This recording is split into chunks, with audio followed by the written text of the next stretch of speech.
Eu era ateu até meu coração parar por alguns minutos. Esse é o título. Meu nome é Gleice Brito e vou te contar mais um relato. Vamos lá.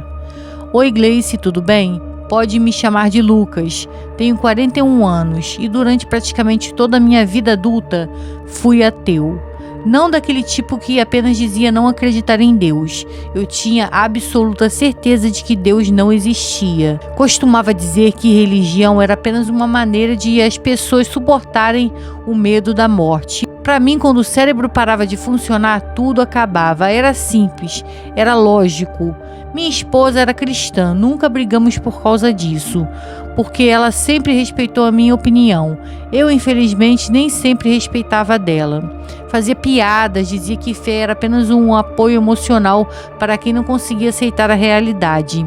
Se alguém me contasse a história que vou contar aqui agora, alguns anos atrás, eu responderia sem pensar duas vezes que era uma alucinação causada pela falta de oxigênio no cérebro. Hoje eu não consigo responder dessa forma. Também não posso dizer que me tornei um homem religioso, mas depois do que vivi, perdi a única certeza que eu tinha, a de que Deus definitivamente não existia. Tudo aconteceu numa terça-feira comum. Eu voltava do trabalho pela rodovia quando o caminhão perdeu o controle depois que o pneu estourou. Tentei desviar e não consegui. A última coisa que eu lembro, Gleice, foi o barulho da batida e depois disso, o silêncio. Não era como dormir, também não era como desmaiar.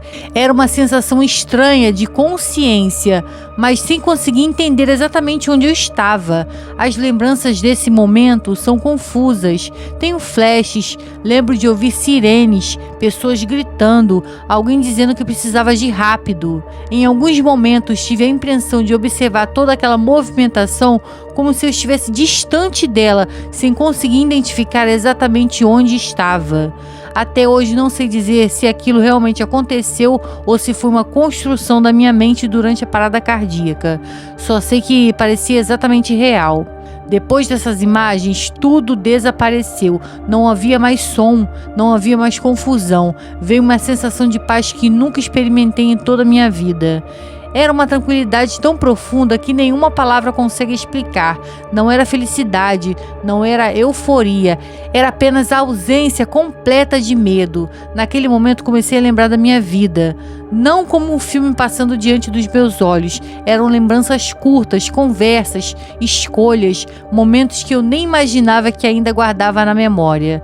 Lembrei de quando humilhei um funcionário mais novo na empresa apenas porque ele havia cometido um erro. Lembrei de vezes em que eu tratei minha esposa com frieza por causa de problemas do trabalho. Também lembrei de pequenas atitudes boas que eu já nem recordava mais. O que mais me impressionou, Gleice, foi perceber o peso que coisas aparentemente pequenas tiveram na vida das outras pessoas. Pela primeira vez enxerguei minha própria vida sem procurar justificativas para nada. Então surgiu um pensamento muito claro. Não foi uma voz, não ouvi ninguém falando. Foi uma certeza que apareceu de repente dentro da minha consciência e dizia: ainda não é a sua hora. Logo em seguida senti uma dor fortíssima no peito. Abri os olhos já dentro da ambulância. Havia um socorrista falando comigo e pedindo para eu continuar acordado. Passei vários dias internado, Gleice.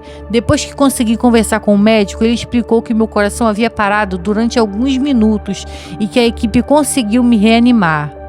Enquanto ele falava, eu só conseguia pensar naquilo que eu havia vivido. No início, tentei convencer a mim mesmo de que tudo tinha sido um sonho.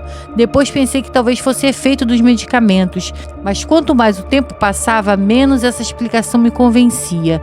Comecei a pesquisar sobre experiências de quase morte. Li artigos científicos, li opiniões de neurologistas.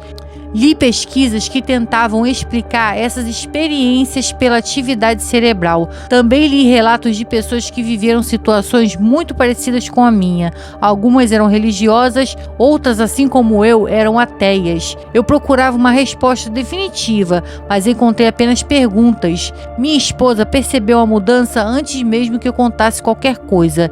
Ela disse que o meu jeito de olhar para a vida havia mudado, e ela tinha razão. Eu não saí do hospital dizendo que que encontrei Deus. Também não comecei a frequentar uma igreja, mas aconteceu algo que para mim foi muito maior. Passei a duvidar das minhas próprias certezas. Durante mais de 20 anos eu dizia que Deus não existia como se isso fosse um fato comprovado.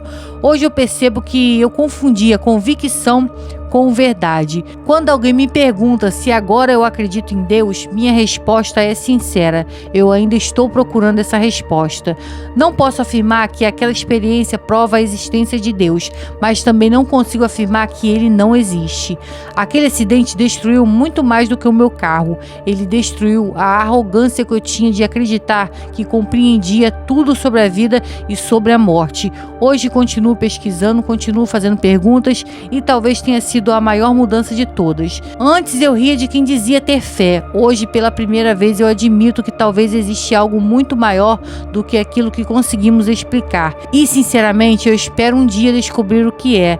Esse foi o meu relato. Obrigado, Gleice.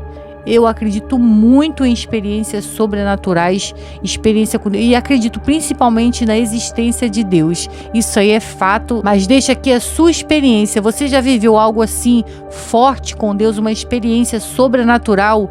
Você tinha dúvidas da existência de Deus? Deixa aqui nos comentários. Muito obrigada e até o próximo relato.